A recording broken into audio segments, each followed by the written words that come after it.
여기 뭐 하는 사람이야? 할머니는 깜짝 놀라며 고개를 들어 태성을 바라보셨습니다. 여기가 아무나 앉는 자리인 줄 아세요? 태성이 화가 난 듯 발을 굴리며 할머니의 생수병을 걷어찬 것이었습니다. 아이고, 물이 사방으로 튀어올랐죠. 멀뚱멀뚱 서 있지 말고 빨리 닦으세요. 그게 당신이 할 일이잖아요. 우리 그룹과 당신 회사의 모든 거래를 중단합니다.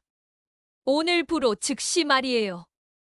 태성은 완전히 패닉 상태였습니다. 어머님, 저는 정말 짐승만도 못한 놈입니다. 태성이 주먹으로 자신의 머리를 때리며 자신을 향해 소리치기 시작했습니다. 야, 거기 뭐 하는 놈이야? 태성이 자신의 얼굴을 가리키며 소리쳤습니다. 이런 곳에 어울리지도 않는 주제! 할머니와 수지는 소름이 끼쳤습니다. 어제 할머니에게 했던 그 모욕적인 말들을 자신에게 하고 있는 모습이 너무나 기괴했거든요. 청소나 하는 놈이 멀뚱멀뚱 서 있지 말고 빨리 치워! 태성이 자신의 머리를 때리며 소리쳤습니다.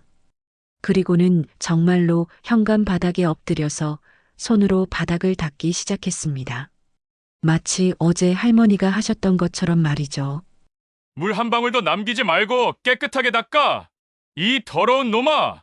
태성이 자신에게 욕하며 바닥을 닦았습니다. 수진과 할머니는 태성을 보며 경악했습니다. 그날 할머니는 물에 젖은 치마만 꾹 쥐고 아무 말도 하지 않으셨습니다.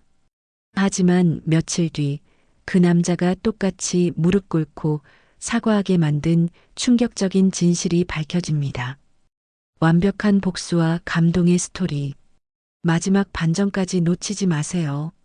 노을 사연 시작합니다. 수진이 아침 6시에 눈을 뜬 건 긴장 때문이었습니다. 오늘은 그토록 기다려온 면접날이었거든요. 서울 강남에 있는 대기업 계열사, 그것도 연인 도연이의 가족이 운영하는 회사였습니다. 작은 원룸 안에서 수지는 벌써 3번째 정장을 갈아입고 있었습니다. 거울 앞에서 옷매무새를 다듬는 손이 계속 떨렸죠. 28살이지만 아직도 큰일 앞에서는 어린아이 같았습니다. 마음속으로 되뇌었습니다. 괜찮아, 할 수 있어. 도연이도 응원해주고 있고 할머니도 함께 가주신다고 하셨잖아. 할머니, 일어나셨어요? 수진이 작은 목소리로 부르자 부엌에서 이미 아침을 준비하고 계시던 정순 할머니가 앞치마를 두른 채 고개를 내밀었습니다. 어서 와서 밥 먹어라. 오늘 큰일 있는 날인데 속이 든든해야지. 빈속에 가면 어떻게 하니? 정순 할머니는 올해 76이었습니다. 수진이 8살 때 부모를 교통사고로 잃고 난 후 시장 반찬 가게를 운영하며 혼자 손녀를 키워내신 분이었죠. 새벽 4시부터 일어나 김치를 담그고 오후에는 시장에서 반찬을 팔며 수진의 학비를 마련해 주셨습니다. 손등에 붉어진 핏줄과 굵어진 손마디 그리고 새벽마다 찬물에 손을 담그며 일하시느라 거칠어진 손바닥이 그간의 고생을 고스란히 말해주고 있었습니다.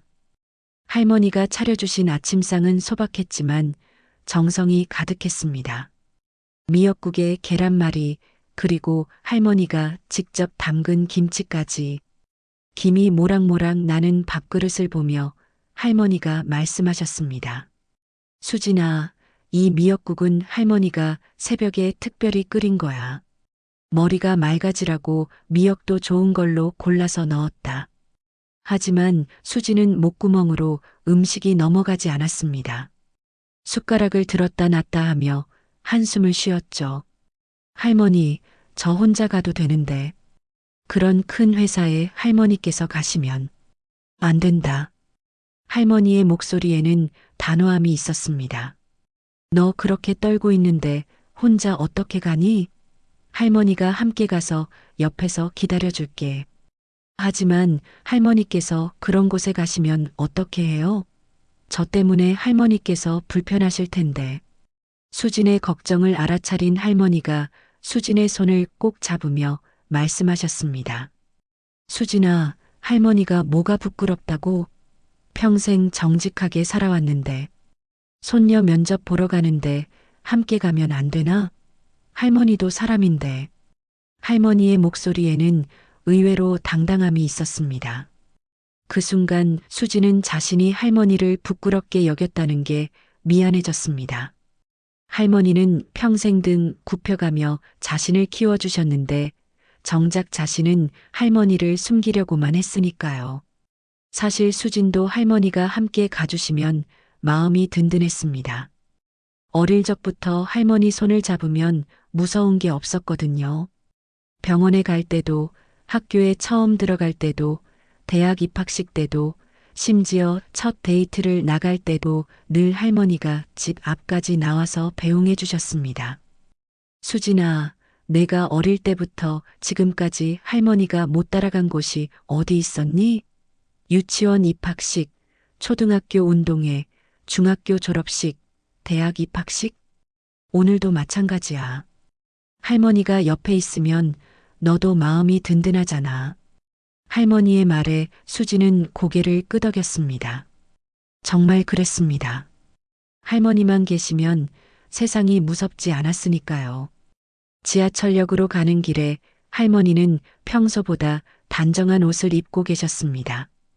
오래된 검은색 블라우스에 회색 치마, 그리고 명절 때나 신는 검은 구두까지. 할머니 나름대로는 정장을 차려입으신 거였죠. 할머니, 왜 이렇게 단정하게 입으셨어요? 손녀 면접날인데 할머니가 아무렇게나 입고 갈 수는 없지. 비록 낡았지만 깨끗하게 빨아서 다렸다. 지하철을 2번 갈아타고 강남역에 도착했을 때는 오전 9시 반이었습니다. 면접 시간은 10시였죠. 지하철에서 나오자마자 펼쳐진 강남의 높다란 빌딩들을 보며 할머니가 작게 탄성을 내뱉으셨습니다. 어머, 이렇게 높은 건물들이 다 뭐하는 곳이니? 하늘까지 닿을 것 같구나. 회사들이에요, 할머니. 사람들이 일하는 곳이고요. 저기 저 높은 건물에서 수많은 사람들이 열심히 일하고 있어요. 길을 걸으며 할머니가 수진의 어깨를 토닥이며 조용히 말씀하셨습니다. 수진아, 긴장하지 마라. 넌 충분히 잘할 수 있는 아이야. 할머니가 지금까지 키워본 내가 어떤 앤지 누가 더 잘 알겠니? 똑똑하고 착하고 성실한 아이잖아. 그리고 무엇보다 할머니가 평생 정성으로 키운 아이야. 회사 건물 앞에 서자 수진의 손에 땀이 났습니다. 30층이 넘는 유리 건물이 하늘을 찌를 듯 높이 솟아 있었습니다. 건물 입구에는 경비원이 서 있었고 정장을 입은 사람들이 바쁘게 드나들고 있었습니다. 로비로 들어서자 더욱 압도적이었습니다. 대리석 바닥은 거울처럼 반짝거렸고 천장의 화려한 샹들리에에는 수많은 크리스털이 달려 있었습니다. 정장을 입은 사람들이 바쁘게 오가는 모습이 마치 다른 세상 같았죠. 할머니는 그 모든 것을 조용히 둘러보시더니 작게 중얼거리셨습니다. 참 대단하구나. 이런 곳에서 우리 수진이가 일하게 될 수도 있겠네. 그때 수진의 손을 꼭 잡아주시며 말씀하셨습니다. 할머니, 면접 보는 동안 어디 계실 거예요? 저기 소파가 있구나. 거기서 조용히 앉아 있을게. 내가 끝날 때까지 꼼짝 안 하고 기다릴 테니까 걱정 마라. 할머니가 가리킨 곳은 로비 한편의 가죽 소파였습니다.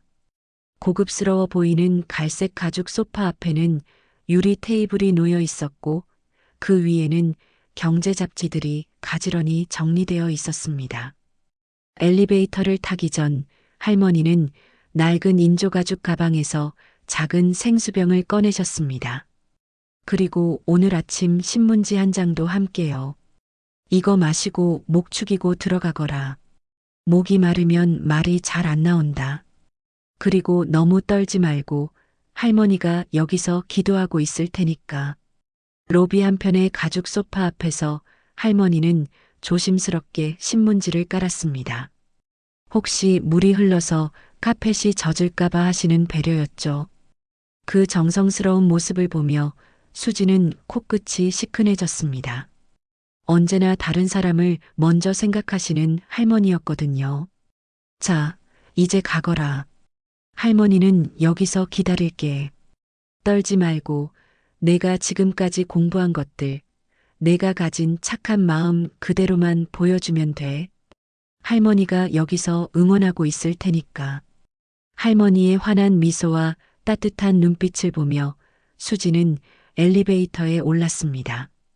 12층까지 올라가는 동안 가슴이 두근거렸지만 할머니가 아래서 기다리고 계신다는 생각에 용기가 났습니다. 엘리베이터 문이 열리고 수진이 사라진 후 할머니는 소파에 단정하게 앉으셨습니다. 생수병을 무릎 위에 올려두고 손을 가지런히 모으고 앉아 계시는 모습이 참 품이 있어 보였습니다. 비록 옷은 낡았지만 할머니만의 고유한 기품이 느껴졌죠. 하지만 그때 할머니는 몰랐습니다. 곧 이 평화로운 시간이 깨지고 예상치 못한 폭풍이 몰아칠 것이라는 걸 말입니다. 할머니가 로비 소파에 앉으신 지 10분 정도 지났을 때였습니다. 엘리베이터에서 고급 정장을 완벽하게 차려입은 한 남성이 내려왔습니다. 윤태성, 58살. 도연의 아버지이자 이 회사의 상무이사였죠. 태성은 오늘 아침부터 기분이 썩 좋지 않았습니다. 아들 도연이 데려올 예정인 여자친구 때문이었거든요. 시장에서 반찬 파는 할머니 손에 자란 아이라니. 태성은 속으로 혀를 찼습니다. 아무리 그래도 우리 도연이에게는 너무 격이 안 맞는 거 아닌가. 집안 배경도 없고 돈도 없고 대체 뭘 믿고 우리 아들한테 달라붙는 건지. 태성은 평생을 이런 식으로 살아왔습니다.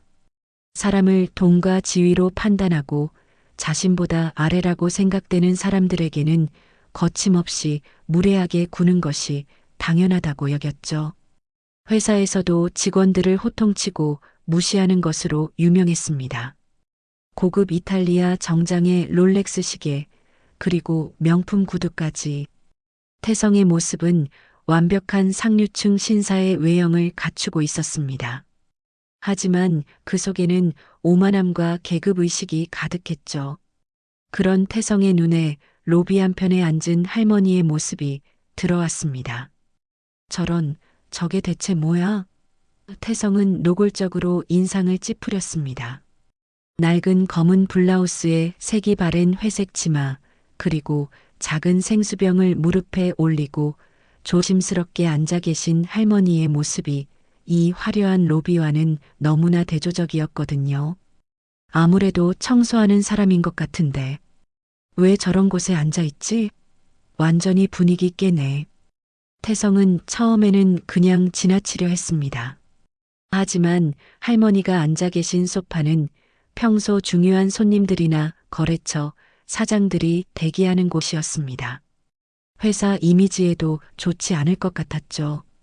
태성은 거드름을 피우며 할머니 쪽으로 성큼성큼 걸어갔습니다. 10만 원짜리 구두 소리가 대리석 바닥에 쿵쿵 위압적으로 울렸죠. 여기 뭐 하는 사람이야? 태성의 목소리는 처음부터 거칠고 명령조였습니다. 할머니는 깜짝 놀라며 고개를 들어 태성을 바라보셨습니다. 태성은 할머니의 맑고 온화한 눈빛을 보는 순간 잠시 당황했습니다. 어쩐지 예상했던 것과는 다른 말로 표현할 수 없는 기품이 느껴졌거든요. 하지만 곧 고개를 저었습니다. 아무리 그래도 옷차림을 보면 뻔하잖아. 여기가 아무나 앉는 자리인 줄 아세요? 태성은 할머니를 위에서 아래로 훑어보며 노골적으로 불쾌한 표정을 지었습니다. 이 소파는 중요한 손님들을 위한 자리라고요. 청소 일하러 오신 거 아니에요? 할머니는 당황스러워하시며 조심스럽게 대답하셨습니다. 아니요. 손녀가 면접을 보러 와서 기다리고 있습니다. 아, 그래요? 태성의 입꼬리가 비웃듯 올라갔습니다. 역시 그런 집안 사람이구나. 면접 보러 온 것도 아마 우리 회사겠네. 참 뻔뻔하기도 하지. 그런데 말이야, 여기는 정말 곤란해요. 태성은 더욱 거친 목소리로 말했습니다. 이런 고급진 곳에 이런 식으로 와서 물까지 가져와서 흘리면 어떻게 할 거예요? 태성은 할머니가 정성스럽게 깔아놓은 신문지를 발끝으로 거칠게 걷어차며 말했습니다. 신문지까지 깔아놨네? 여기가 뭐 공원 벤치인 줄 아세요? 정말 이런 식으로 하시면 안 되는데.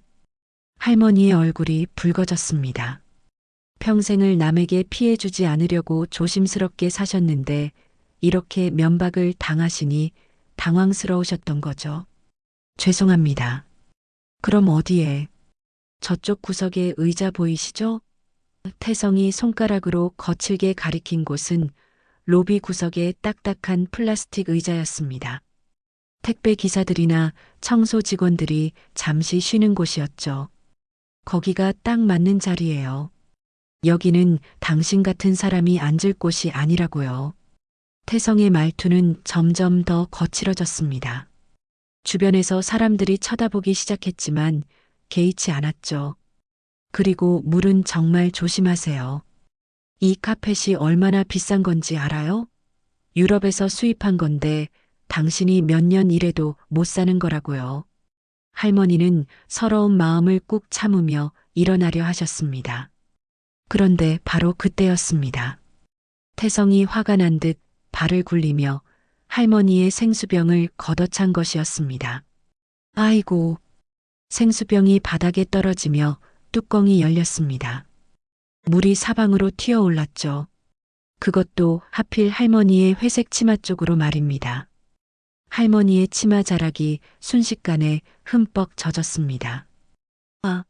할머니가 작게 놀라며 젖은 치마를 붙잡으셨지만 이미 늦었습니다. 오늘 아침에 손녀를 위해 정성스럽게 다려서 입으신 치마가 완전히 망가져 버렸거든요.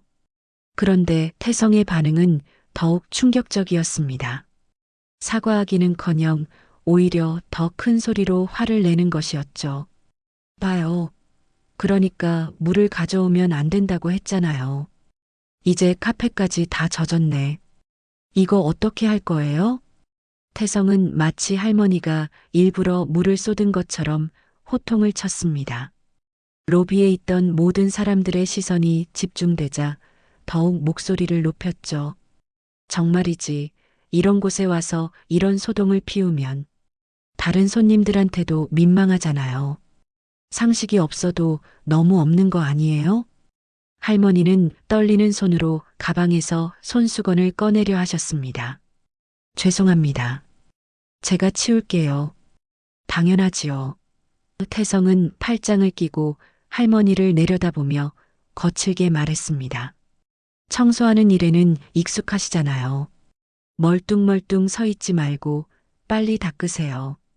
그게 당신이 할 일이잖아요. 그 말을 듣는 순간 할머니의 얼굴이 하얗게 변했습니다. 평생을 정직하게 살아오시며 그 누구에게도 이런 모욕을 당한 적이 없으셨거든요. 가슴 깊은 곳에서 뭔가가 무너져 내리는 느낌이었습니다. 하지만 할머니는 아무 말씀도 하지 않으셨습니다. 그저 조용히 무릎을 꿇고 바닥에 물을 닦기 시작하셨죠.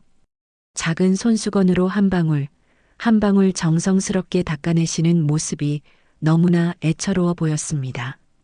태성은 그런 할머니의 모습을 보며 오히려 더욱 거만해졌습니다. 그렇게 하는 거예요. 역시 일에는 익숙하시네요. 구석구석 깨끗하게 닦으세요. 물 한 방울도 남기지 말고요. 로비에 있던 다른 사람들이 수군거리기 시작했습니다. 누군가는 동정의 눈빛으로 할머니를 바라봤고 누군가는 태성의 행동이 지나치다는 듯 고개를 저었습니다. 하지만 태성의 위세에 눌려 아무도 나서지는 않았죠. 빨리 하세요. 태성이 다시 호통을 쳤습니다. 다른 손님들 오시기 전에 깨끗하게 치우라고요. 할머니는 눈물을 참으며 계속 바닥을 닦으셨습니다. 무릎이 아프셨지만 꾹꾹 참으셨죠. 손녀 수진을 위해서라도 여기서 더 큰 망신을 당할 수는 없었으니까요. 그런데 바로 그때였습니다. 엘리베이터에서 딸랑하는 소리가 났습니다. 문이 열리며 환한 표정의 수진이 나타났습니다. 면접이 잘 끝났는지 얼굴에 기쁨이 가득했죠. 할머니, 면접 잘 끝났어요. 할머니 덕분에. 수진의 말이 끊어졌습니다. 할머니가 바닥에 무릎을 꿇고 계시고 치마는 물에 젖어 있고 앞에는 험악한 표정의 남성이 팔짱을 끼고 서 있는 모습을 본 순간이었죠. 할머니, 수진이 달려갔습니다.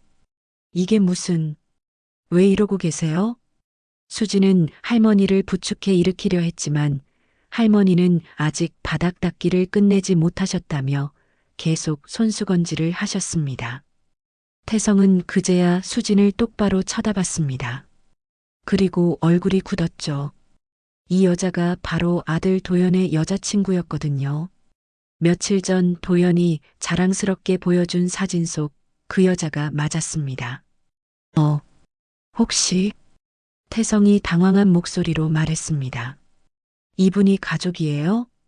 수진은 할머니의 젖은 치마를 보며 무슨 일이 있었는지 직감했습니다. 할머니의 떨리는 손과 창백한 얼굴, 그리고 바닥에 흩어진 물기가 모든 상황을 말해주고 있었거든요. 네, 제 할머니세요. 수진의 목소리는 떨리고 있었습니다. 도대체 무슨 일이 있었던 건가요?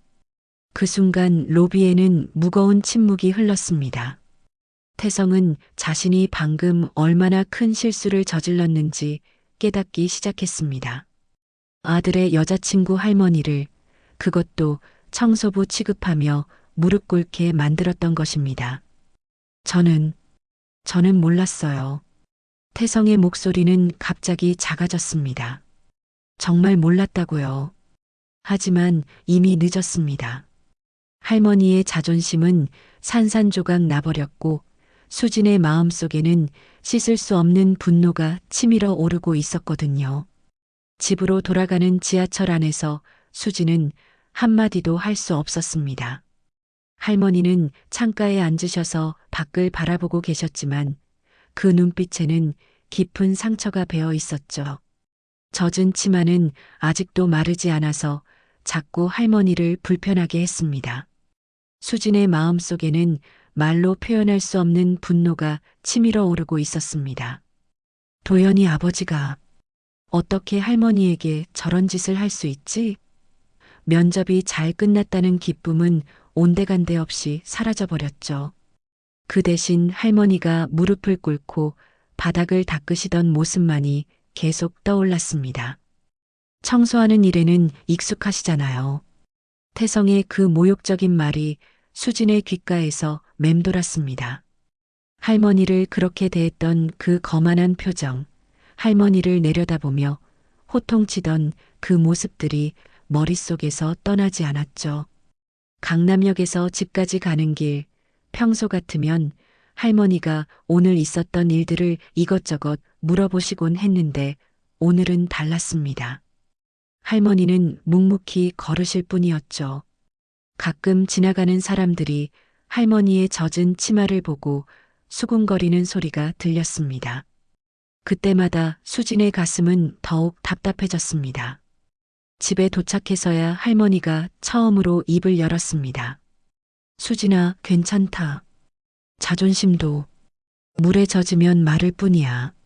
그 말씀을 하시는 할머니의 목소리가 평소와 달리 떨리고 있었습니다.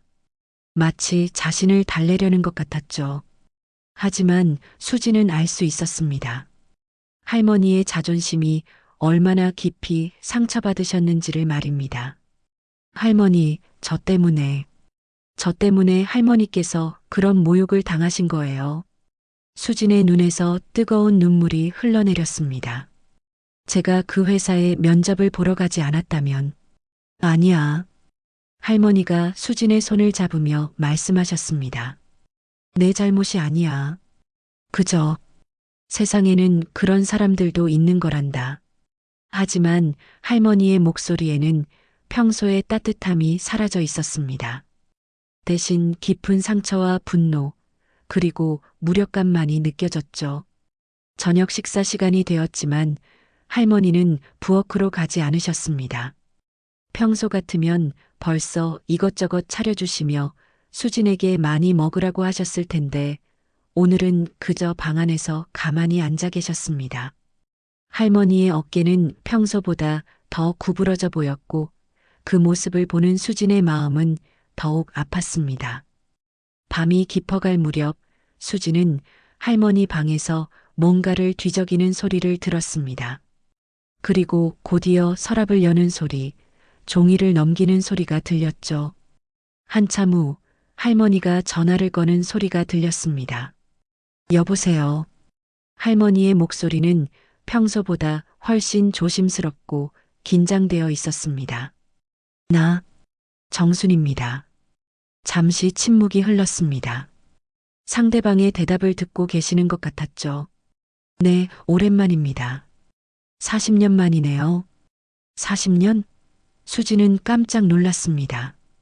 할머니가 40년 전 아는 사람과 통화를 하고 계신 거였습니다. 네.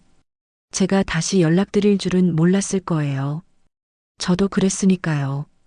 할머니의 목소리에는 오묘한 감정이 섞여 있었습니다. 그리운 듯 하면서도 조심스러운, 그리고 어딘가 단호한 느낌도 있었죠.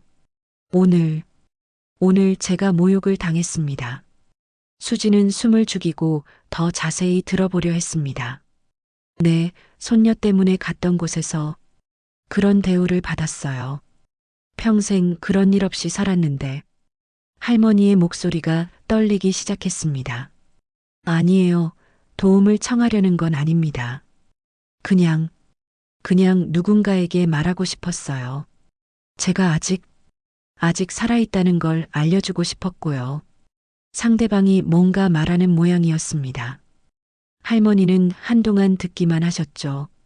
그러게요. 참 세월이 많이 흘렀네요. 그때는 제가 그런 대우를 받을 줄 몰랐는데 그 말에는 과거에 대한 그리움과 아쉬움이 가득했습니다. 네, 손녀는 착한 아이예요. 저를 위해서 아무 말도 안 하려고 하네요. 하지만 저는 이대로 넘어갈 수가 없어요. 할머니의 목소리에 단호함이 스며들기 시작했습니다. 아니에요. 복수하려는 건 아닙니다. 그냥 제가 누구인지 보여주고 싶어요. 그 사람이 누구를 함부로 대했는지 알려주고 싶고요. 전화가 끝난 후 할머니는 한참 동안 한숨을 쉬셨습니다. 그리고 뭔가를 계속 뒤적이는 소리가 났죠. 오래된 상자를 열어보시는 소리 같았습니다. 다음 날 아침 수진이 일어나 보니 할머니는 이미 부엌에서 아침을 준비하고 계셨습니다. 하지만 어젯밤과는 사뭇 다른 모습이었죠. 할머니의 눈빛에는 어젯밤의 절망감 대신 묘한 결의가 서려 있었습니다. 할머니, 밤에 잠 못 주무셨어요? 아니야, 잘 잤다. 할머니는 평소보다 차분한 목소리로 대답하셨습니다.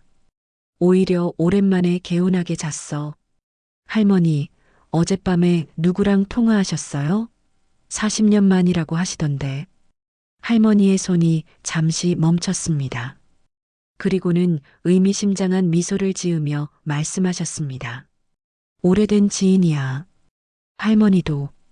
할머니도 예전에는 지금과 다른 삶을 살았었거든. 어떤 삶이요? 할머니는 대답 대신 수진의 머리를 쓰다듬어 주셨습니다. 언젠가는 알게 될 거야. 지금은 때가 아니야. 그때 수진의 휴대폰이 울렸습니다. 화면에는 도연이라는 이름이 떠 있었죠. 수진은 잠시 망설였지만 전화를 받았습니다. 수진아, 어제 면접 어땠어? 결과 나왔나? 도연의 밝은 목소리를 들으며 수진은 어제 있었던 일을 어떻게 말해야 할지 갈등했습니다. 할머니는 수진을 바라보시며 미묘한 표정을 지으셨죠. 응, 면접은 잘 끝났어. 그래, 우리 아버지는 어떠셨어? 할머니한테도 인사 잘 드렸지? 수진의 가슴이 답답해졌습니다. 도연의 아버지가 할머니에게 한 짓을 생각하니 목소리가 나오지 않았죠. 응, 인사드렸어. 할머니도 우리 아버지 어떻게 보셨어? 좋아하셨나? 수지는 거짓말을 해야 하는 자신이 너무 괴로웠습니다. 하지만 할머니 때문에라도 말할 수 없었죠. 응, 좋아하셨어. 그래, 다행이다. 아버지가 좀 무뚝뚝하시긴 하지만 마음은 따뜻하신 분이거든. 할머니 같은 분은 특히 좋아하실 거야. 전화를 끊은 후 수지는 눈물이 날 것 같았습니다.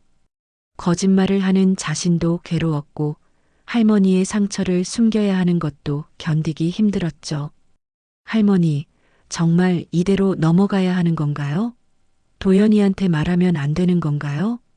할머니는 수진의 손을 잡으며 말씀하셨습니다. 수진아, 할머니를 믿어라. 할머니가 알아서 할게.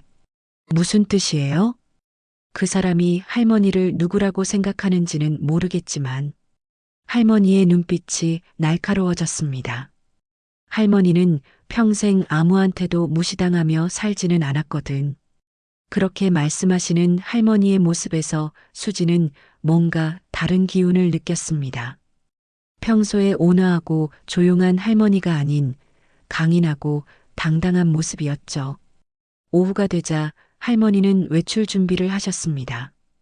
평소 시장에 갈 때와는 다른 좀 더 단정한 옷차림이었죠. 할머니, 어디 가세요? 볼 일이 좀 있어서. 저녁에는 늦을 수도 있으니까 내가 알아서 먹어. 무슨 볼일이세요? 할머니는 의미심장한 미소를 지으며 말씀하셨습니다. 할머니도 할 말이 있는 사람이 있거든. 그렇게 말씀하시고 나서는 문을 나서셨습니다. 수지는 그런 할머니의 뒷모습을 보며 묘한 예감이 들었습니다.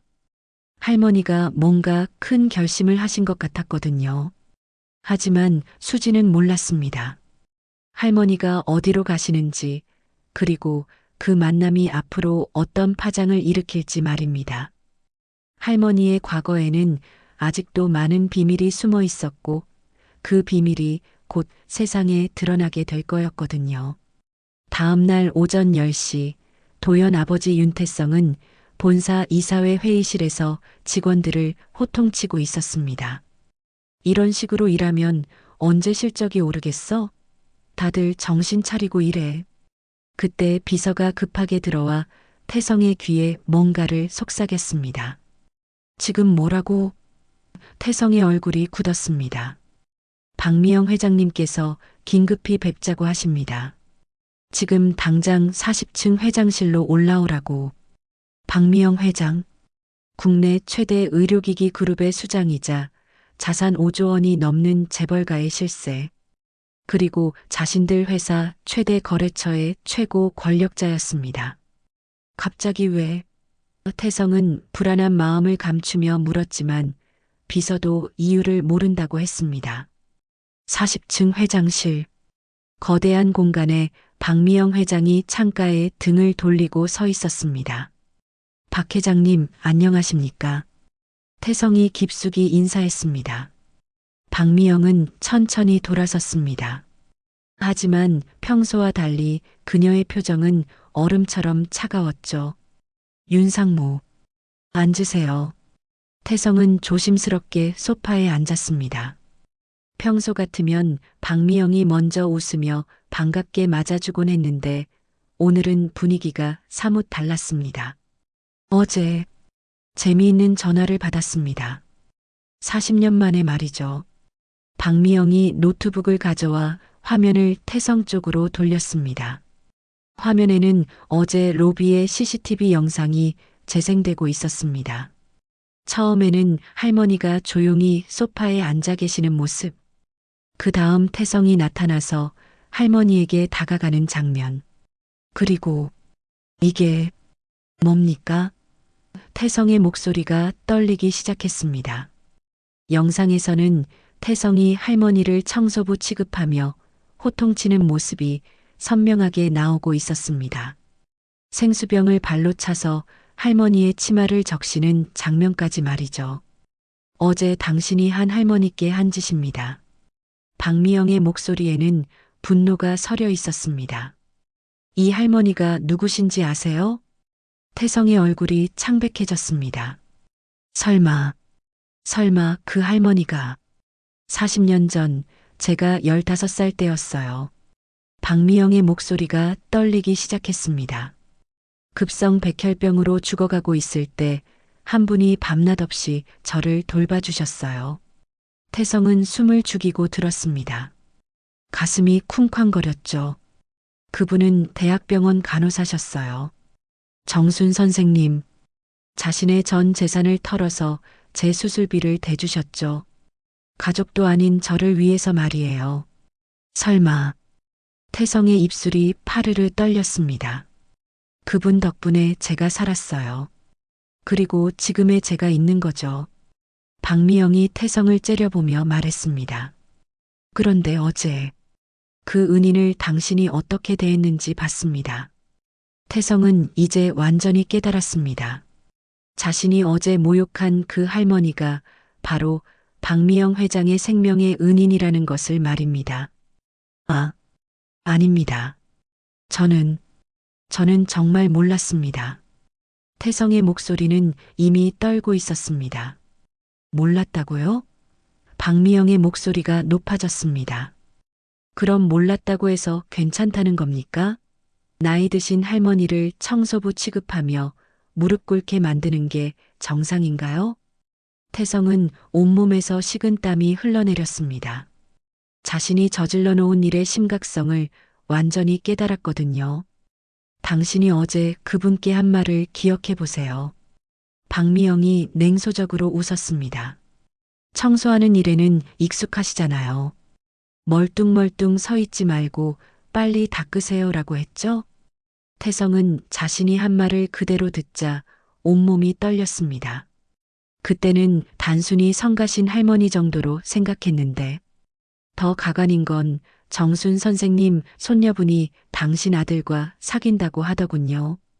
박미영의 목소리에는 경멸이 가득했습니다. 미래의 사돈어른을 그렇게 대한다는 게 말입니까? 태성의 심장이 멎을 것 같았습니다. 미래의 사돈어른을, 그것도 박미영 회장의 은인을. 제발 용서해 주십시오. 저는 정말 몰랐습니다. 태성이 거의 무릎을 꿇을 뻔했습니다. 박미영은 서류를 태성 앞에 내밀었습니다. 이게 뭔지 아세요? 태성이 서류를 보는 순간 얼굴이 하얗게 변했습니다. 거래 중단 통보서. 그의 인생이 끝장나는 문서였죠. 우리 그룹과 당신 회사의 모든 거래를 중단합니다. 오늘부로 즉시 말이에요. 박 회장님, 안 됩니다. 그러시면 저희 회사가. 태성은 완전히 패닉 상태였습니다. 망하든 말든 제가 알 바 아니에요. 박미영의 목소리는 차갑기 그지없었습니다. 정순 선생님을 모욕한 대가입니다. 태성은 이제 자신이 한 행동이 얼마나 돌이킬 수 없는 결과를 가져왔는지 완전히 깨달았습니다. 제발 한 번만 기회를 주십시오. 기회라고요? 박미영이 비웃었습니다. 당신이 할머니께 기회를 주셨나요? 무릎 꿇고 바닥 닦게 만들어 놓고는 사과 한마디 없었잖아요. 방법이 하나 있긴 해요. 박미영이 차갑게 말했습니다. 뭐든지 하겠습니다. 정순 선생님께 직접 찾아가서 무릎 꿇고 사과하세요. 그리고 당신이 어제 그분께 한 말을 그대로 자신에게 해보세요. 태성은 자신이 얼마나 큰 굴욕을 당해야 하는지 깨달았지만 회사와 가족을 구하기 위해서는 어쩔 수 없었습니다. 네, 알겠습니다. 그리고 앞으로 정순 선생님과 관련된 일에는 절대 간섭하지 마세요. 마지막으로 이 일은 절대 비밀이에요. 만약 이 일이 밖으로 새어나간다면 박미영의 눈빛이 더욱 차가워졌습니다. 그때는 정말로 끝이에요. 태성은 떨리는 목소리로 대답했습니다. 네, 절대 비밀로 하겠습니다. 태성이 회장실을 나간 후 박미영은 창밖을 바라보며 중얼거렸습니다. 선생님, 그자가 이제 무릎 꿇고 사과할 거예요. 하지만 이걸로는 부족해요. 선생님께서 받으신 모욕을 반드시 갚아드릴게요. 박미영의 마음속에는 할머니에 대한 깊은 존경과 사랑, 그리고 태성에 대한 차가운 분노가 끓어오르고 있었습니다. 이 일은 이제 시작에 불과했거든요. 그날 오후 5시 할머니는 시장에서 돌아와 저녁 준비를 하고 계셨습니다. 수지는 거실에서 텔레비전을 보고 있었지만 집중이 되지 않았죠. 도연 아버지가 할머니에게 한 짓이 계속 머릿속을 맴돌았거든요. 그때 현관문을 급하게 두드리는 소리가 들렸습니다. 아니, 두드리는 게 아니라 거의 때리는 수준이었죠. 누가 저렇게 해? 할머니가 놀라며 문 쪽으로 걸어가셨습니다. 문을 열자 예상치 못한 사람이 서 있었습니다. 바로 윤태성이었죠. 하지만 어제의 거만한 모습은 온데간데 없었습니다. 얼굴은 창백하고 정장은 구겨져 있었으며 식은땀으로 범벅이 되어 있었죠. 어머님, 태성이 떨리는 목소리로 말했습니다. 눈은 충혈되어 있었고 손도 덜덜 떨리고 있었습니다. 할머니는 태성을 보자 순간 표정이 차갑게 굳어졌습니다. 어제 자신을 그토록 모욕했던 바로 그 사람이었거든요. 무슨 일로 오셨나요? 할머니의 목소리는 얼음처럼 차가웠습니다. 수진이 소리를 듣고 현관으로 나왔습니다. 도연 아버지의 초라한 모습을 보고 깜짝 놀랐죠. 아저씨? 왜 이런 모습으로? 태성은 수진을 보더니 더욱 고개를 숙였습니다. 그리고 갑자기 할머니 앞에서 무릎을 꿇으며 바닥에 머리를 박았습니다. 어머님, 정말 죄송합니다. 태성의 목소리는 거의 울음에 가까웠습니다. 할머니와 수진은 모두 충격에 빠졌죠. 어제 그토록 거만하게 굴던 사람이 이렇게 무너져 있다니요. 일어나세요. 보기 흉해요. 할머니가 차갑게 말씀하셨지만 태성은 더욱 바닥에 머리를 박았습니다. 어머님, 제가 어떤 분인지도 모르고 그런 짓을 했습니다. 저는 정말 짐승만도 못한 놈입니다. 태성이 주먹으로 자신의 머리를 때리기 시작했습니다. 쿵쾅, 쿵쾅. 정말로 자해를 하고 있는 모습이었죠. 그만하세요. 수진이 소리쳤지만 태성은 멈추지 않았습니다. 어머님께서 박미영 회장님의 생명의 은인이라는 걸 알았습니다. 태성이 울부짖듯 말했습니다. 수진의 눈이 커졌습니다. 박미영 회장? 할머니의 표정이 미묘하게 변했습니다. 드디어 자신의 과거가 드러난 거였죠. 40년 전, 박 회장님이 죽어가고 있을 때 어머님께서 전 재산을 털어서 구해주셨다고 태성이 떨리는 목소리로 말했습니다. 그분이 말씀하시길 어머님은 자신의 부모보다도 소중한 분이라고. 할머니는 여전히 침묵을 지키고 계셨지만 눈빛이 흔들리고 있었습니다. 어머님, 제가 그런 분을 청소부라고 하며 무릎 꿇게 만들었습니다. 태성이 자신의 뺨을 때리기 시작했습니다. 짝, 짝 소리가 현관에 울렸죠. 그만해요. 수진이 말렸지만 태성은 계속 자신을 때렸습니다. 어머님께서 어제 저 때문에 얼마나 상처받으셨을지 생각만 해도 미치겠습니다. 그때 할머니가 조용히 말씀하셨습니다. 그만하세요. 이제 와서 그런다고 달라지는 게 있나요? 할머니의 목소리에는 깊은 상처와 실망이 배어 있었습니다. 어머님, 제발 제발 한 번만 용서해 주세요. 태성이 할머니의 발을 붙잡으려 했지만 할머니는 한 발 뒤로 물러서셨습니다. 용서요? 할머니의 눈빛이 차가워졌습니다. 어제 저에게 무릎 꿇고 바닥 닦게 하실 때는 용서 같은 건 생각도 안 하셨으면서요? 태성의 얼굴이 더욱 일그러졌습니다. 박 회장님께서 말씀하시기를 제가 어제 어머님께 한 말을 저 자신에게 해보라고 하셨습니다. 그리고 태성은 정말로 자기 자신을 향해 소리치기 시작했습니다. 아, 거기 뭐 하는 놈이야? 태성이 자신의 얼굴을 가리키며 소리쳤습니다. 이런 곳에 어울리지도 않는 주제에 할머니와 수지는 소름이 끼쳤습니다.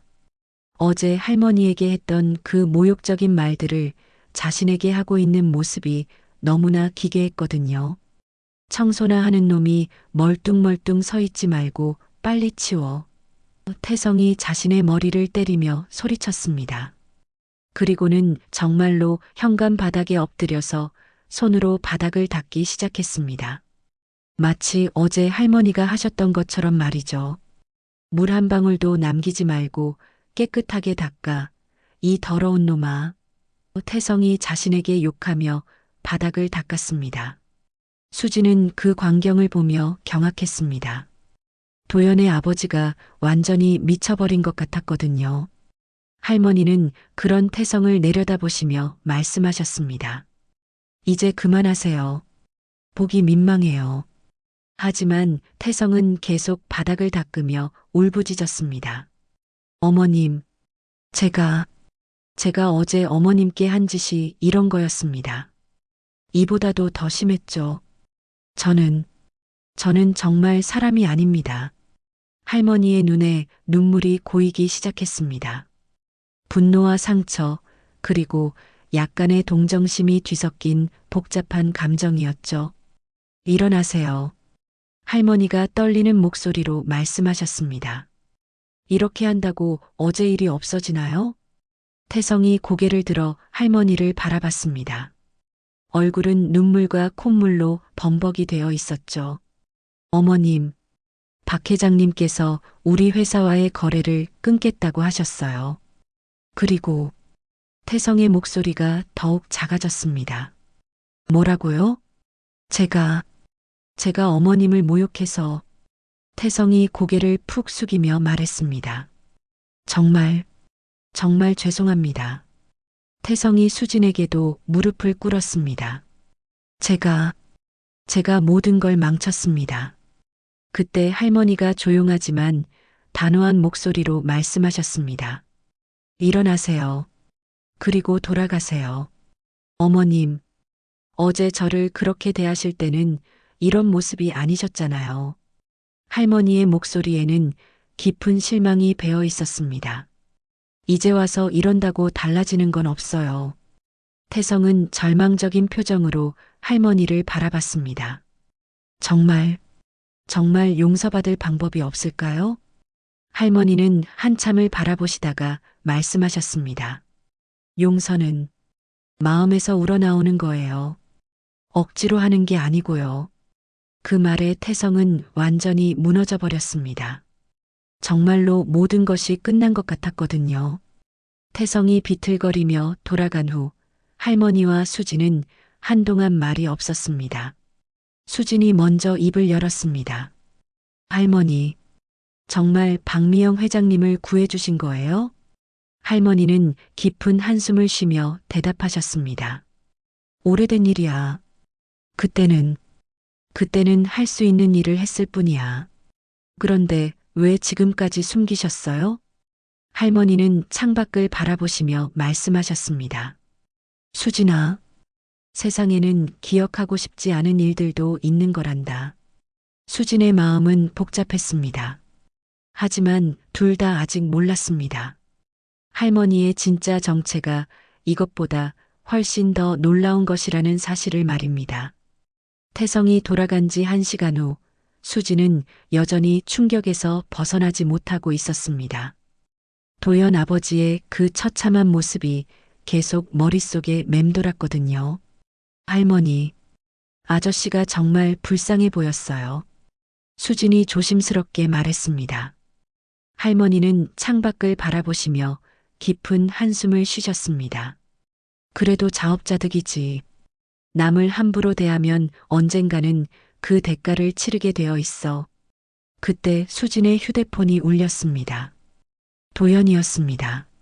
수진은 잠시 망설였지만 전화를 받았습니다. 수진아, 도연의 목소리는 다급했습니다. 우리 아버지가 갑자기 이상해졌어. 집에 들어오자마자 계속 우시고 뭔가 중얼거리고. 도대체 무슨 일이야? 수진은 어떻게 대답해야 할지 몰랐습니다. 도연아, 그게 아버지가 자꾸 할머니 얘기를 하시는데 할머니께 큰 잘못을 저질렀다고. 회사도 망했다고 하시고. 수진아, 어제 우리 아버지가 할머니께 뭔가 했어? 수진의 목이 메었습니다. 이제 더 이상 숨길 수 없을 것 같았거든요. 도연아, 만나서 얘기하자. 전화로는 설명하기 어려워. 지금 나갈게. 우리 집 앞으로 와줄 수 있어? 수진은 할머니를 바라봤습니다. 할머니는 고개를 끄덕이시며 가라고 하셨죠. 1시간 후 수진은 도연을 만났습니다. 도연의 얼굴에는 불안과 걱정이 가득했죠. 수진아, 도대체 무슨 일이야? 아버지가 완전히 넋이 나가셨어. 계속 내가 무슨 짓을 했나, 어떻게 그런 분을. 이러시면서 자꾸 자신을 때리시고. 수진은 어제부터 오늘까지 있었던 일을 차근차근 설명했습니다. 도연 아버지가 할머니를 청소부 취급하며 모욕한 일, 박미영 회장이 개입한 일, 그리고 오늘 도연 아버지가 와서 무릎 꿇고 사과한 일까지 말이죠. 도연은 말을 듣는 동안 얼굴이 점점 창백해졌습니다. 우리 아버지가 할머니께 그런 짓을? 도연의 목소리는 떨리고 있었습니다. 어떻게 그럴 수가 있어? 박미영 회장님께서 할머니가 자신의 생명의 은인이라고 하시면서 아저씨한테 엄청 화를 내셨어. 박미영 회장이? 도연이 깜짝 놀랐습니다. 할머니께서 그분의 은인이시라고? 40년 전에 전 재산을 털어서 구해주셨다고 해. 도연은 머리를 감싸며 주저앉았습니다. 이럴 수가. 우리 아버지가 어떻게 그런 분을. 도연이 중얼거리다가 갑자기 일어났습니다. 나도 할머니께 가서 사과드려야겠어. 아버지 대신에라도. 도연아, 넌 잘못한 게 없잖아. 하지만 내 아버지가 할머니께 그런 짓을 했는데 어떻게 가만히 있을 수 있어? 도연의 눈에 눈물이 고였습니다. 할머니께서 날 어떻게 보실까? 그런 아버지를 둔 아들이라고 생각하시면. 수진이 도연의 손을 잡았습니다. 할머니는 그런 분이 아니야. 너까지 미워하시지는 않을 거야. 그때 수진의 휴대폰이 울렸습니다. 모르는 번호였죠. 여보세요? 수진 씨죠? 저는 박미영입니다. 수진이 깜짝 놀라 도연을 바라봤습니다. 박미영 회장이 직접 전화를 한 거였습니다. 아, 안녕하세요. 지금 시간 괜찮으시면 만나 뵙고 싶은데요. 정순 선생님과 함께요. 지금요? 네, 중요한 얘기가 있어서요. 제가 차를 보내드릴게요. 참, 도연 씨도 함께 오시면 좋겠어요. 도연이도요? 네, 그분도 이 일과 관련이 있으니까요. 전화가 끝난 후 수진과 도연은 서로를 바라봤습니다. 박미영 회장님이 너도 같이 오라고 하네. 도연은 긴장한 표정이었습니다. 나를? 왜? 1시간 후 고급 승용차가 수진의 집 앞에 도착했습니다. 할머니와 수진 그리고 도연은 긴장한 마음으로 차에 올랐죠. 목적지는 박미영 회장의 개인 저택이었습니다. 강남의 고급 주택가에 위치한 거대한 저택이었죠. 저택 안으로 들어가자 박미영 회장이 직접 나와서 맞이했습니다. 하지만 그녀가 할머니를 보는 순간 눈물을 참지 못했습니다. 선생님, 박미영이 할머니 앞에서 고개를 깊숙이 숙였습니다. 정말 오랜만입니다. 할머니도 눈가가 젖어 있었습니다. 미영아, 많이 컸구나. 이제 정말 훌륭한 사람이 됐네. 박미영이 할머니의 손을 잡으며 말했습니다. 선생님 덕분입니다. 선생님이 아니었다면 지금의 제가 있을 수 없었어요. 거실로 안내받아 앉은 후 박미영이 도연을 바라보며 말했습니다. 도연 씨, 아버님께서 선생님께 한 일 알고 계시죠? 도연은 고개를 숙이며 대답했습니다. 네, 정말 죄송합니다. 제가 대신 사과드립니다. 당신이 사과할 일은 아니에요. 박미영이 말했습니다. 당신은 아무 잘못이 없으니까요. 박미영이 할머니를 바라보며 계속 말했습니다. 선생님, 윤태성에 대한 징계는 이미 충분히 했다고 생각하세요? 할머니가 고개를 끄덕이셨습니다. 미영아, 이제 그만해도 될 것 같구나. 그 사람도 충분히 깨달은 것 같고. 하지만 선생님께서 받으신 모욕을. 박미영의 목소리가 떨렸습니다. 미영아. 할머니가 박미영의 손을 잡으며 말씀하셨습니다. 복수는 복수를 낳을 뿐이야. 그 사람도 사람이고 가족도 있는 걸. 이제 그만하자. 박미영은 한동안 고민하더니 깊게 한숨을 쉬었습니다. 알겠어요, 선생님. 선생님께서 원하신다면 더 이상은 하지 않겠어요. 도연이 안도의 한숨을 쉬며 고개를 깊숙이 숙였습니다. 정말 감사합니다. 박미영이 수진을 바라보며 따뜻한 미소를 지었습니다. 수진 씨, 좋은 분과 사귀고 계시네요. 아버님의 잘못을 대신 사과하러 오겠다고 하시는 걸 보니. 수진이 도연의 손을 잡으며 말했습니다. 도연이는 정말 착한 사람이에요. 그럼 앞으로 선생님을 더욱 잘 모시겠다고 약속해 주세요. 박미영이 두 사람을 바라보며 말했습니다. 당연히 그럴 거예요. 수진과 도연이 동시에 대답했습니다. 할머니는 그런 모습들을 보시며 따뜻한 미소를 지으셨습니다. 미영아, 고마워. 내가 이렇게 할머니를 생각해줘서. 선생님은 저에게 두 번째 어머니 같은 분이에요. 박미영이 할머니의 손을 꼭 잡으며 말했습니다. 앞으로도 계속 건강하세요. 그리고 언제든 도움이 필요하시면 연락해 주세요. 그 저녁 할머니와 수진, 도연은 함께 저녁을 먹었습니다. 박미영이 최고급 한정식을 준비해 준 덕분이었죠. 오랜만에 평화로운 시간이었습니다.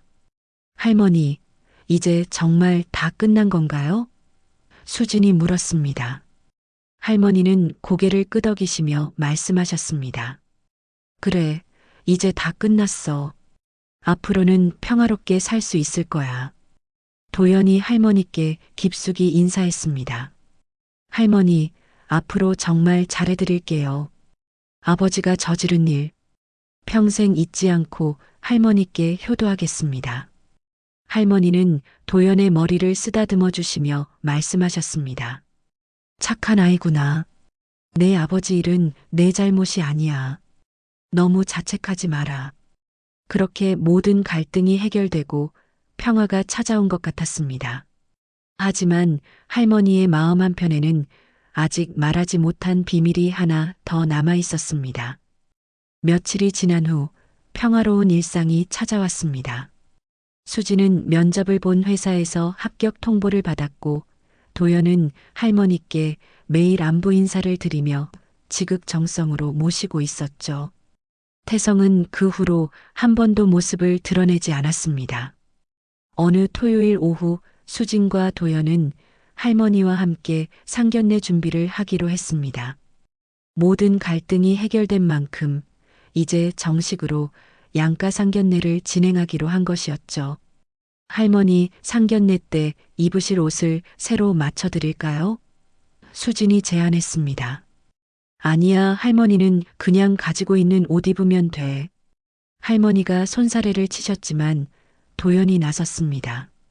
할머니, 저희가 드리고 싶어서 그러는 거예요. 부디 받아주세요. 결국 할머니는 수진과 도연의 성화에 못 이겨 함께 정장점에 가기로 하셨습니다. 강남의 한 고급 정장점에 들어서자 직원들이 정중하게 맞이했습니다. 어떤 옷을 찾으세요? 젊은 직원이 물었습니다. 할머니 정장을 맞춰드리려고 해요. 수진이 대답했습니다.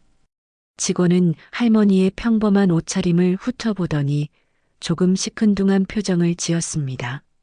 아, 네. 이쪽으로 오세요. 그때 안쪽에서 나이가 지긋한 재단사가 나타났습니다. 그는 할머니를 보자마자 깜짝 놀라며 급히 다가왔습니다. 어머, 이게 누구세요? 할머니도 그 재단사를 보고 놀라셨습니다. 재혁이? 재혁이 맞지? 네, 정말 오랜만입니다. 재단사 이재혁이 깊숙이 인사했습니다. 40년 만에 뵙겠네요. 수진과 도연은 무슨 일인지 모르겠다는 표정으로 바라봤습니다. 재혁이 주변 직원들을 향해 말했습니다. 여러분, 이분이 바로 제가 늘 말씀드렸던 그분이세요. 저를 사람으로 만들어주신 분이에요. 직원들이 수군거리기 시작했습니다. 평소 엄격하기로 유명한 대표 재단사가 이렇게 극진히 모시는 분이 누구인지 궁금해했거든요. 재혁아, 이제 이렇게 큰 가게를 하고 있구나. 할머니가 감회 깊은 목소리로 말씀하셨습니다. 모두 어머님 덕분입니다. 재혁이 눈물을 글썽이며 말했습니다. 어머님이 아니었다면 지금의 저는 없었어요. 재혁이 수진과 도연을 바라보며 말했습니다. 혹시 이분들이 어머님 가족분들인가요? 응, 내 손녀와 손녀 사위야. 아, 그렇다면 재혁이 즉시 직원들에게 지시했습니다. 최고급 원단으로 최상의 정장을 준비해 드려라. 그리고 모든 비용은 우리가 부담한다.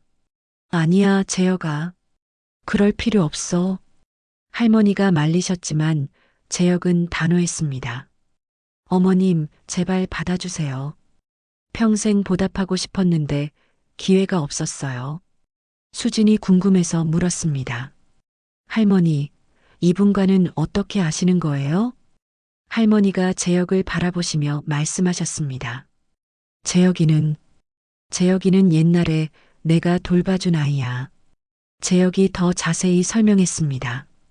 40년 전 제가 15살 때였어요. 부모님을 잃고 거리를 헤매던 저를 어머님께서 거두어 주셨죠.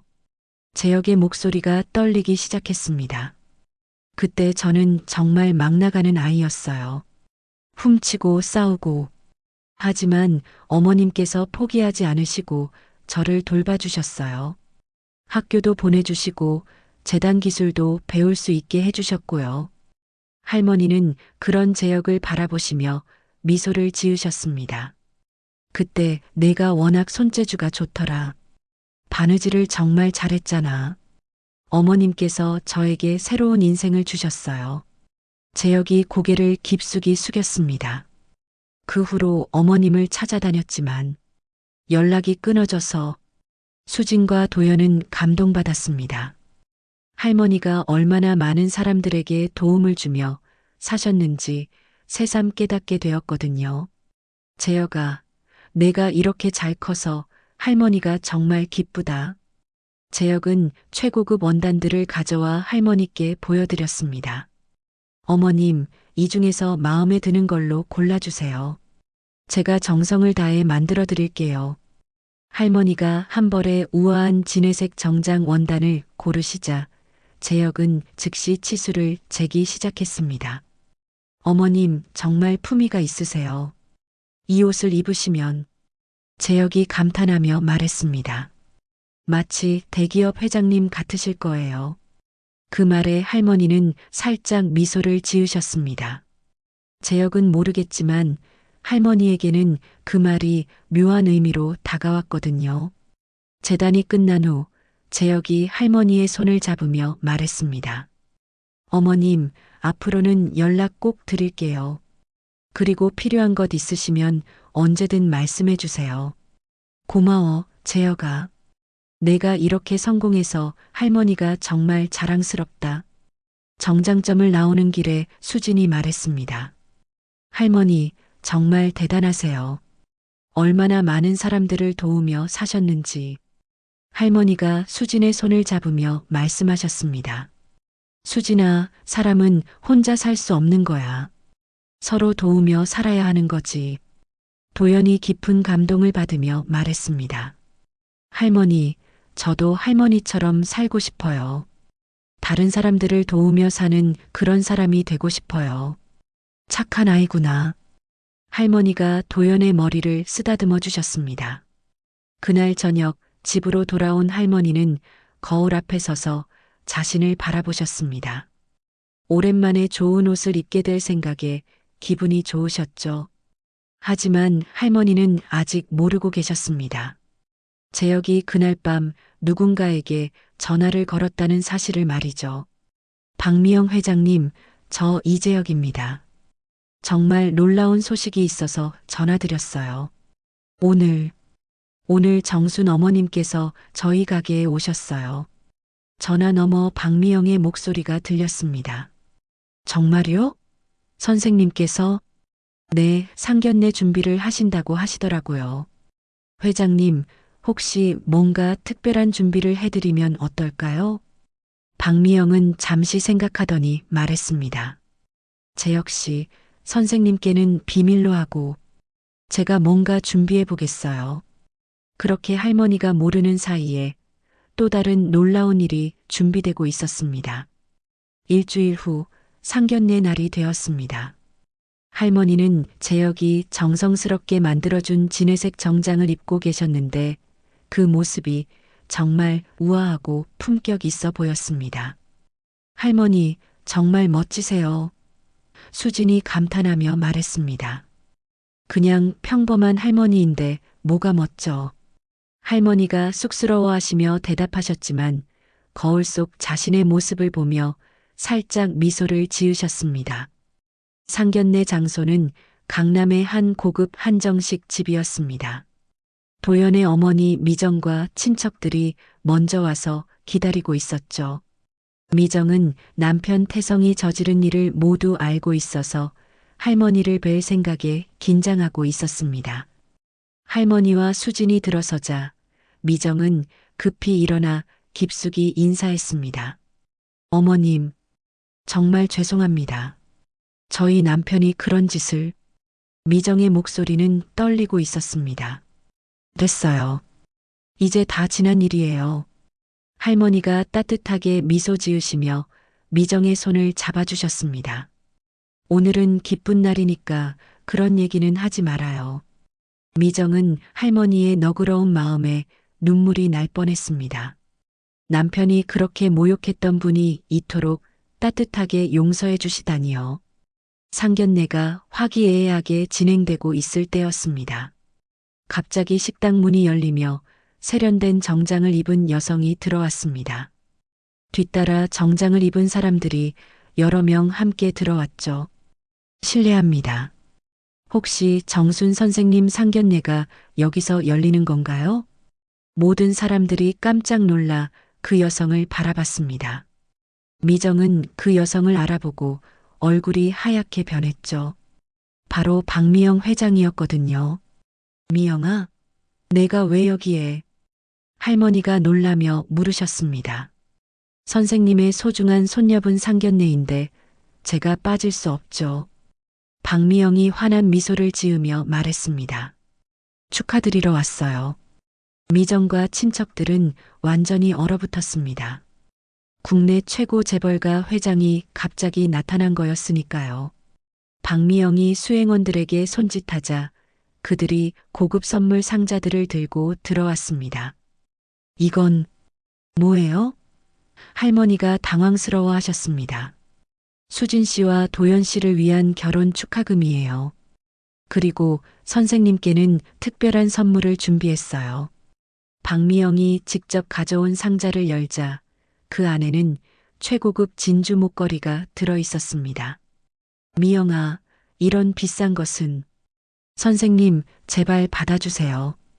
박미영의 목소리가 간절했습니다. 선생님께서 저에게 주신 것에 비하면 아무것도 아니에요. 그때 식당 직원이 다가와 박미영에게 말했습니다. 회장님, 준비해 주신 것들이 모두 도착했습니다. 네, 시작하세요. 순식간에 식당이 변하기 시작했습니다. 플로리스트들이 들어와 아름다운 꽃으로 장식하기 시작했고 고급 케이터링 직원들이 최상급 음식들을 가져왔습니다. 심지어 현악 사중주당까지 나타나 우아한 음악을 연주하기 시작했죠. 이게 대체 뭔가요? 미정이 떨리는 목소리로 물었습니다. 박미영이 모든 사람들을 바라보며 일어섰습니다. 여러분께 소개해드릴 분이 계세요. 바로 정순 선생님이세요. 식당이 조용해졌습니다. 40년 전 제가 15살 때였습니다. 박미영의 목소리가 떨리기 시작했습니다. 저는 급성 백혈병으로 죽어가고 있었어요. 병원비도 없었고 의사들도 포기했죠. 모든 사람들이 숨을 죽이고 들었습니다. 그때 이분이 정순 선생님께서 자신의 전 재산을 털어서 제 수술비를 대주셨어요. 가족도 아닌 저를 위해서 말이에요. 미정은 입을 다물지 못했습니다. 자신의 남편이 그런 분을 청소부 취급했다는 사실이 믿어지지 않았거든요. 선생님 덕분에 제가 살 수 있었고 지금의 제가 있을 수 있었습니다. 박미영이 할머니를 바라보며 말했습니다. 선생님은 저에게 두 번째 어머니예요. 박미영의 눈에서 눈물이 흘러내렸습니다. 하지만 선생님께서는 그 후로 조용히 사라지셔서 평범한 삶을 택하셨어요. 화려한 것보다는 소박한 행복을, 명예보다는 가족을 선택하셨죠. 할머니의 눈에도 눈물이 고였습니다. 그런 선생님께서 이렇게 훌륭한 손녀를 키우셨고 오늘 이 좋은 날을 맞으셨습니다.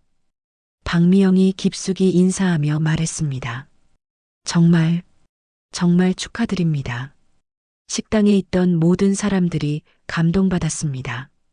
미정은 눈물을 흘리며 할머니께 다시 한번 깊숙이 인사했죠. 어머님, 정말 죄송합니다. 저희가 어떤 분인지도 모르고 이제 그만해요. 할머니가 미정을 일으켜 세우며 말씀하셨습니다. 앞으로 우리는 한 가족이에요. 박미영이 수진과 도연을 바라보며 말했습니다. 두 분께 부탁드릴 게 있어요. 네, 말씀하세요. 두 사람이 동시에 대답했습니다. 선생님을 평생 잘 모셔주세요. 이런 분을 할머니로 모실 수 있다는 것은 천국의 축복이에요. 당연히 그럴 거예요. 수진이 할머니의 손을 꼭 잡으며 말했습니다.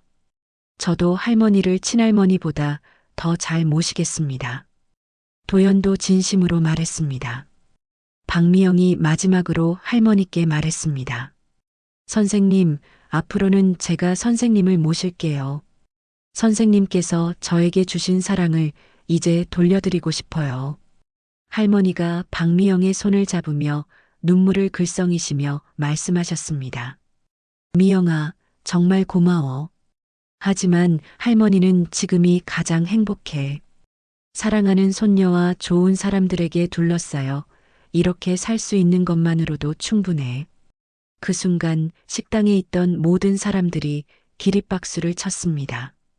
할머니의 숨겨진 선행과 겸손한 마음에 모두가 감동받았거든요. 한 달 후 수진과 도연의 결혼식이 성대하게 열렸습니다. 박미영이 모든 비용을 후원했고 재혁이 할머니의 드레스를 직접 만들어 드렸죠. 태성도 그날만큼은 모습을 드러내 할머니께 진심으로 사과했습니다. 결혼식장에서 할머니는 하얀 드레스를 입고 계셨는데 그 모습이 진짜 여왕님 같았습니다. 모든 하객들이 할머니를 보며 감탄했죠. 저런 분이 진짜 품격이구나. 겉모습이 아니라 마음이 그렇게 아름다우신 거야. 할머니는 수진과 도연의 결혼식을 바라보시며 조용히 중얼거리셨습니다. 이제 정말 완벽하구나. 할머니의 얼굴에는 그 누구도 빼앗을 수 없는 진정한 행복이 가득했습니다. 평생 남을 위해 살아오신 할머니의 인생이 마침내 가장 아름다운 결실을 맺은 순간이었습니다. 영상 보면서 어떤 기분이셨나요? 화가 났다가 시원했다가. 여러분의 감정 변화를 댓글로 남겨주세요. 여러분도 이런 경험 있으신가요? 무시당했던 순간이나 억울했던 일들. 댓글로 공유해주세요. 또 다른 이야기로 찾아뵙겠습니다. 감사합니다.